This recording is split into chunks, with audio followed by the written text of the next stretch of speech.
তুমি একটা পবিত্র উপত্যকে এসে পৌঁছেছ, তোমার জুতোটা খুলেছ। আল্লাহ তাআলা কথোপকথন করলেন, আল্লাহ তাআলা নবুয়ত দিলেন, আর দুটো মুজিজা দিলেন সেখানে। ওয়ালকে মাফি আমিনি, তোমার হাতে যেটা আছে ফেলে দাও, লাঠিটা ফেলো। ওয়ালকে আসা, তোমার লাঠিটা ফেলো। আল্লাহ মুজিজা দিচ্ছেন মুসা আলাইহিস সালামকে। তার আগে পর্যন্ত মুসা আলাইহিস সালাম বুঝেন না যে লাঠি কি সাফ হবে। কিন্তু এখন আল্লাহ তাআলা কথোপকথন হচ্ছে, আল্লাহ তাআলা বলছেন তোমাকে দুটো মুজিজা দেব, লাঠিটা ফেলো, সাফ হয়ে গেল। ভয় করার কিছু নেই, লাঠিটা আবার ধরো, লাঠি হয়ে গেল। মুজিজা নিয়ে যাবে ফেরাউনের কাছে। আর একটা ওয়াকিলিয়ানাকে ভিতরে একটা ফুল পাইবা, তোমার হাতটা তোমার এই বগলে যে বলা হয় বক্ষস্থলে এই জায়গাগুলোকে, এখানে তোমার হাতটা প্রবেশ করো, আবার হাতটা বের করো, একবারে সাদা তোমার আলো বিচ্ছুরিত হবে। এই দুটো মুজিজা নিয়ে ফেরাউনের কাছে যাবে। নবুয়ত পেলেন মুসা আলাইহিস সালাম 20 বছর আগে।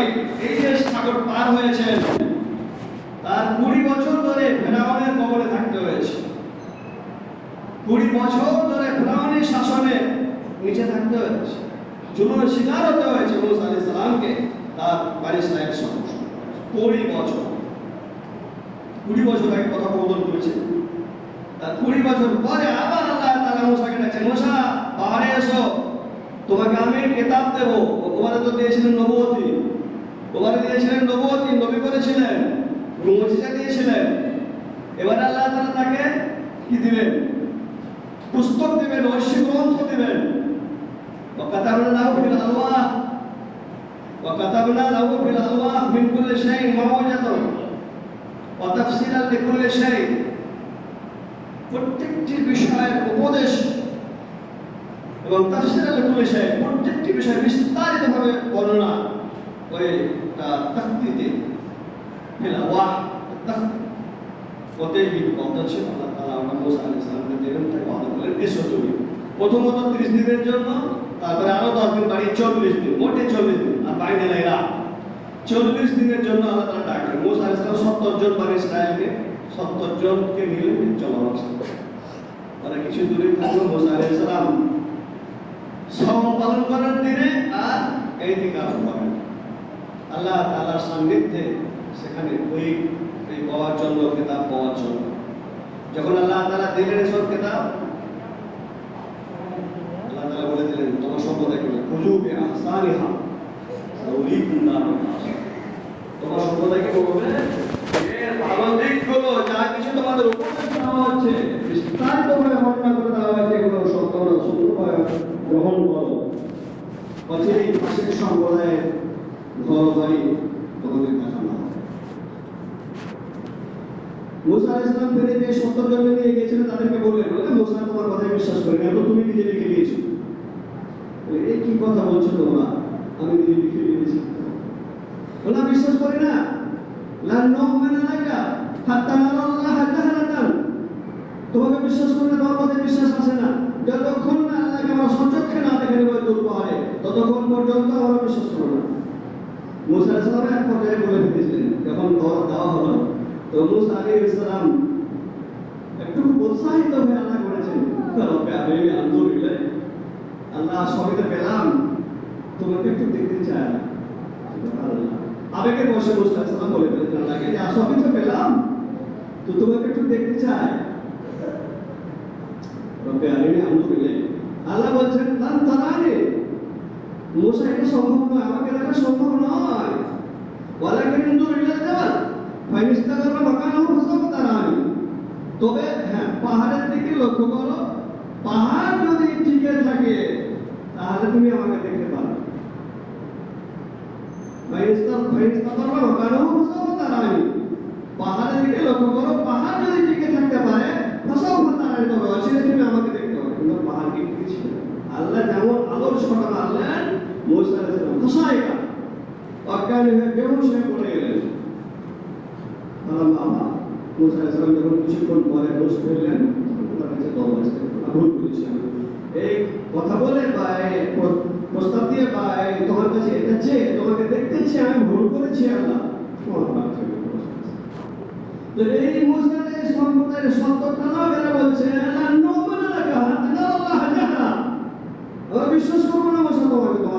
যতক্ষণ পর্যন্ত আল্লাহকে প্রকাশ না দিতে হবে।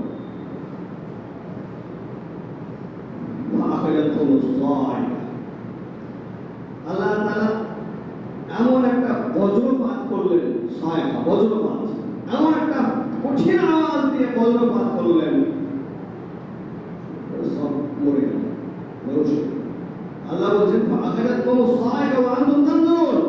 তোমাদেরকে পাকড়াও করলো বজ্রপাত, তোমরা দেখতেছিলে, তোমরা দেখছিলে বজ্রপাত যখন হয় আগে আলু বিচ্ছিন্ন হবে, তারপরে একটা বিশাল ধরে আওয়াজ হবে, কয়েক সেকেন্ড পরে, প্রায় 5-7 সেকেন্ড পরে এ ধরনের তোমাকে বলতে হবে বিশাল আওয়াজ, আলোর গতি আর শব্দের গতি। তো তারা দেখতেছিল, আল্লাহ বলছে তোমরা দেখতেছিলে, তোমাদেরকে শেষ করলাম,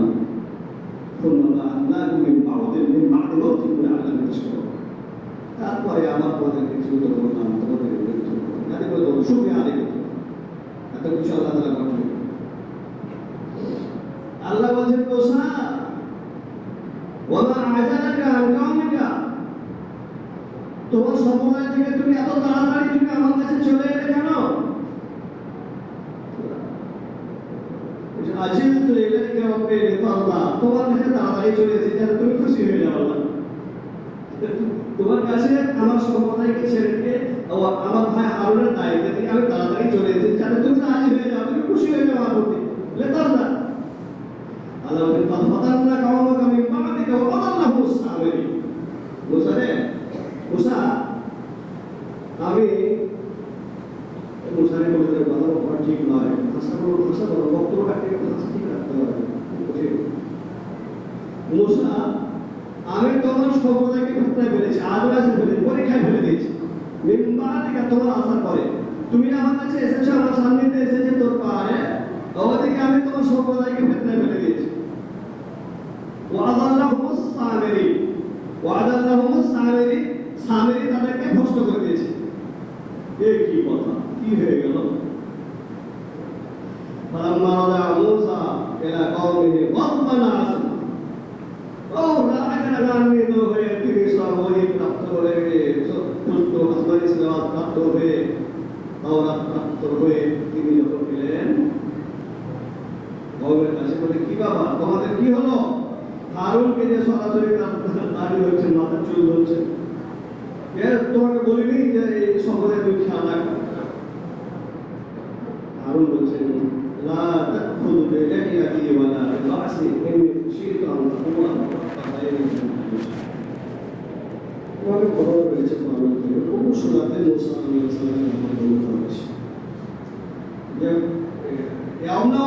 এ মায়ের পেটের ভাই, একই মায়ের সন্তান, মায়ের পেটের ভাই, লা তাখুযু বিলাহিয়াতি ওয়ালা বিরাসি, আমার মাথার চুল এবং আমার দাড়ি ধরে আমাকে অপদস্থ করো না।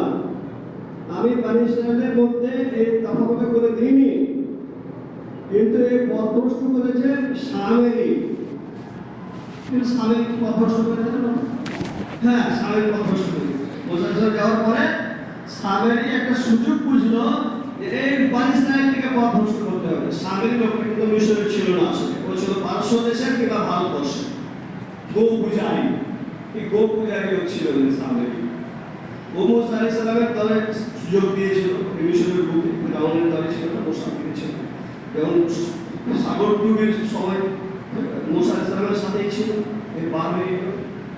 তারপরে সুযোগ বুঝে সে পথভ্রষ্ট করার জন্য পথ বেছে নিল। লোককে বলল, তোমরা কিপ্তিদের কাছ থেকে যে স্বর্ণগুলো নিয়েছো, অলঙ্কারগুলো নিয়েছো, ওই অলঙ্কারগুলো তোমাদের জন্য চাওয়া যাবে না, ওগুলোকে সবকে তোমরা ফেলে দাও। আপনার কাছে খবর গেল, আপনারা ঠিক আছে ওগুলোকে রাখতে হবে না, ফেলে দাও, একটু বাড়তে ফেলে দাও, ফেলে দেওয়া হলো। সামেরি খুব চতুর চার মানুষ, ছলছলই। আপনার কাছে আপনি যদি আমার মনোবাঞ্ছা পূর্ণ হোক এই ব্যাপারে আপনি যদি একটা দোয়া করে দেন, তাহলে আমি আমার এটা ফেলতে পারি।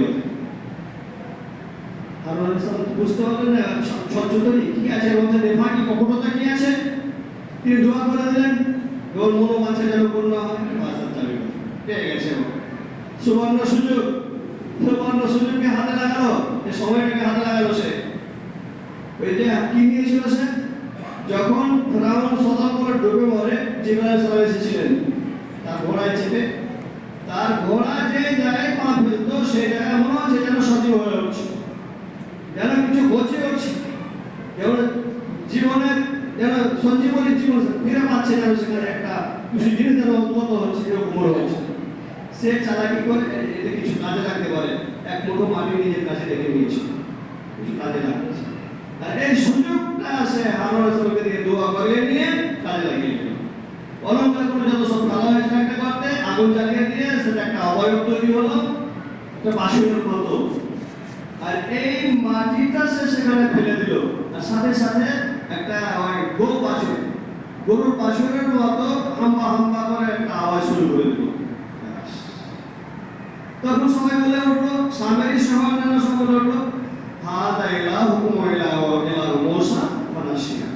হাদা ইলাহুকুম ওয়া ইলাহু মূসা, এটা তোমাদের ইলাহ মাবুদ উপাস্য, এর উপাসনা করতে হবে। মূসারও উপাস্য, মূসা ভুলে গেছে, চলে গেছে। কত বড় কাজ, কত বড় কাজ সামনে এই কাজটা করেছে। তো পরে যখন মূসা সালাম ফিরে আসেন, ইন্নাকুম যালামতুম আনফুসাকুম, তোমরা নিজেদের উপরে জুলুম করেছো, অবিচার করেছো, অনাচার করেছো। এখন তোমাদের শাস্তি আল্লাহর তরফ থেকে এটাই যে তোমরা তওবা করো, তুবু ইলা বারিকুম ফাকতুলু আনফুসাকুম, তোমরা তওবা করো আল্লাহর কাছে, আর তোমরা নিজেকে আহত করো, অর্থাৎ তোমরা এক অপরকে দিয়ে হত্যা করো। বলা হচ্ছে মুফাসসিররা লিখছেন যে যারা ওই গো পূজা করেনি, বিরত ছিল না, মূসা যতক্ষণ না ফিরে আসবে ততক্ষণ আমরা এই কাজে লিপ্ত হতে যাব না। যারা লিপ্ত হয়ে গিয়েছিল, পূজা করে নিয়েছিল, যারা পূজা করেনি তাদের দিয়ে যারা পূজা করেছিল তাদেরকে শেষ করে দেওয়া, হত্যা করে দেওয়া। তারপর পাঁচ সামেরি খবর কি তোমার কি করে তুমি বলে মানে এটা আগে বললাম, জিবরাইল আলাইহিস সালাম বাসরত বিমা লাম ইয়াকুসুবি ফাকাবাইতু কবজাতা মিন আসারি রাসূল ফালাবাইতুহা ফাকাযালিকা আল-সামারি। এভাবে কোরআনে বর্ণিত হয়েছে, ও বলছে যে জিবরাইল ওই যে ইব্রাহিম এসেছিলেন, তো আমি তার ঘোড়ার পায়ে মাটি খুব গুরুত্বপূর্ণ জিনিস মনে করে আমি সেটাকে নিয়েছিলাম আর সেটাই ফেলে দিয়েছিলাম, আর এই দৃশ্য হয়েছে, এটাই না হয়েছে।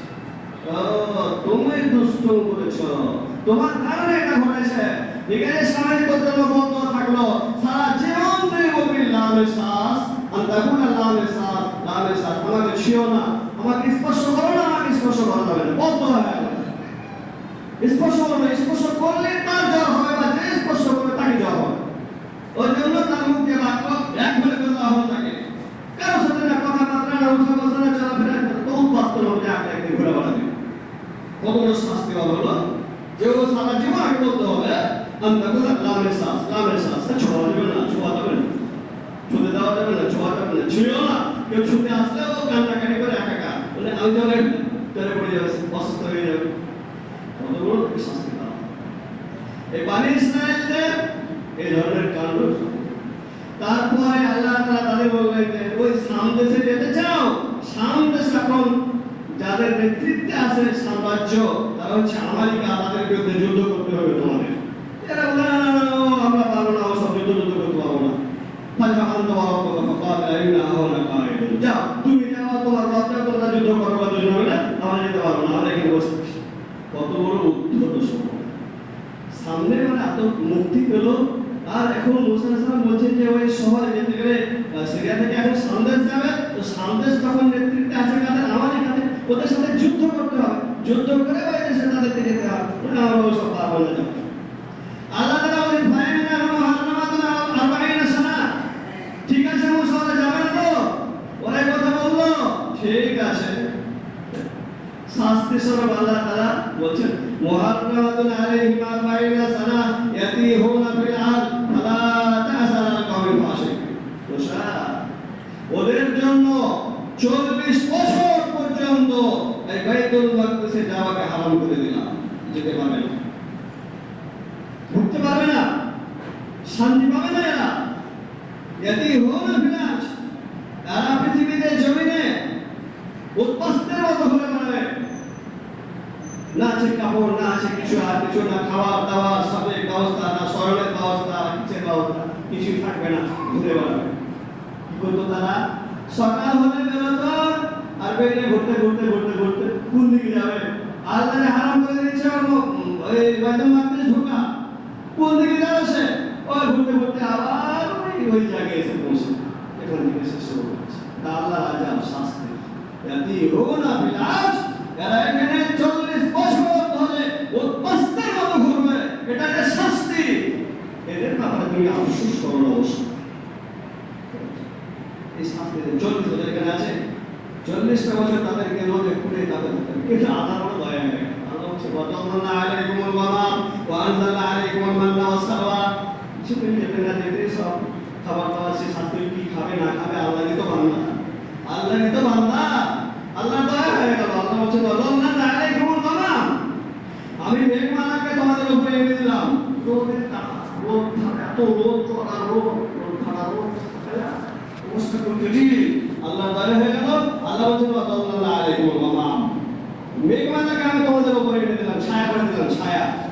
দেখেন